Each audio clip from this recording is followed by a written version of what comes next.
Hi friends, welcome to my channel. இன்னைக்கு நம்ம bakery சைடுலாம் செய்யக்கூடிய பிரெட் சில்லி எப்படி செய்யறதுன்னு சொல்லி பார்க்கலாம். இந்த டேஸ்ட் ரொம்ப சூப்பரா இருந்துச்சு. ட்ரை பண்ணி பாருங்க. அதுக்கு முன்னாடி நம்ம சேனலை ஃபர்ஸ்ட் டைம் பார்க்குறீங்கன்னா மறக்காம சப்ஸ்கிரைப் பண்ணிக்கோங்க. கூடவே இருக்க பெல் பட்டனை கிளிக் பண்ணிக்கோங்க. ஒரு மிக்ஸி ஜாரில் நான் 6 பிரெட் ஸ்லைஸ் எடுத்திருக்கேன். இப்போ இதை மிக்ஸியில் சேர்த்துட்டு நல்லா நைஸாக அரைச்சிக்கோங்க. இப்போ அரைச்சாச்சு. இந்த மாதிரி இருந்தால் போதும். இப்போ ஒரு பவுலுக்கு மாற்றிக்கலாம். மாற்றிட்டு இதில் 1/2 டீஸ்பூன் மிளகாத்தூள், 1/2 டீஸ்பூன் உப்பு, 1/2 டீஸ்பூன் கார்ன்ஃப்ளவர் சேர்த்துக்கோங்க. சேர்த்துட்டு இது நல்லா மிக்ஸ் பண்ணிக்கோங்க. மிக்ஸ் பண்ணிவிட்டு இதில் லைட்டாக தண்ணி சேர்த்து சப்பாத்தி மாவு பதத்துக்கு பிசைஞ்சுக்கோங்க. தண்ணி ரொம்ப அதிகம் சேர்த்துடாதீங்க. இது பிசைஞ்சாச்சு. இப்போ இதை குட்டி குட்டி பாலாக விரிசல் இல்லாமல் உருட்டிக்கோங்க.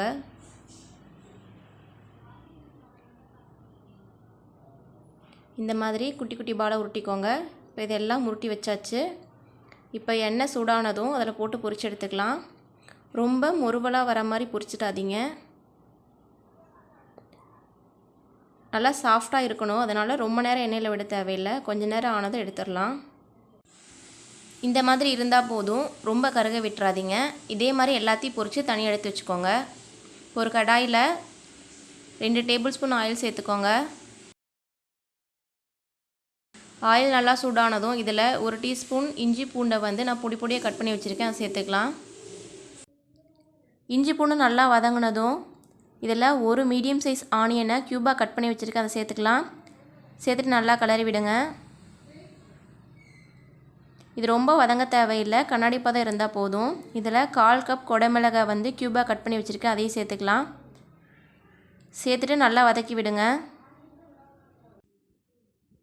குடமிளகாயும் ஆனியனும் ஓரளவு கண்ணாடி பதம் வந்தால் போதும். இப்போ இதில் 1 டீஸ்பூன் டொமேட்டோ சாஸ் சேர்த்துக்கோங்க. 1/2 teaspoon soya sauce, 1 teaspoon vinegar, 1/2 teaspoon chilli sauce சேர்த்துட்டு நல்லா மிக்ஸ் பண்ணிக்கோங்க. இப்போ இது நல்லா வதங்கினதும் ஒரு பவுலில் 1 டீஸ்பூன் கார்ன்ஃப்ளவர் மாவு சேர்த்துக்கோங்க. சேர்த்துட்டு தண்ணி சேர்த்துட்டு கட்டி இல்லாமல் மிக்ஸ் பண்ணிக்கோங்க. இப்போ அதையும் இதில் சேர்த்துடலாம். சேர்த்துட்டு ரொம்ப கலர வேண்டாம். இப்போ இதில் நம்ம பொரித்து வச்சுருக்க பிரெட் பால்ஸ் எல்லாம் சேர்த்துடலாம். சேர்த்துட்டு நல்லா மிக்ஸ் பண்ணிக்கோங்க. அவ்வளோதான். ரொம்ப சூப்பரான bakery style bread chilli ready. இதை ட்ரை பண்ணி பாருங்கள். ட்ரை பண்ணி பார்த்துட்டு எப்படி இருக்குன்னு சொல்லி கமெண்ட் பண்ணுங்கள். மறக்காமல் நம்ம சேனலை சப்ஸ்கிரைப் பண்ணிக்கோங்க. கூடவே இருக்க பெல் பட்டனை கிளிக் பண்ணிக்கோங்க. தேங்க்யூ.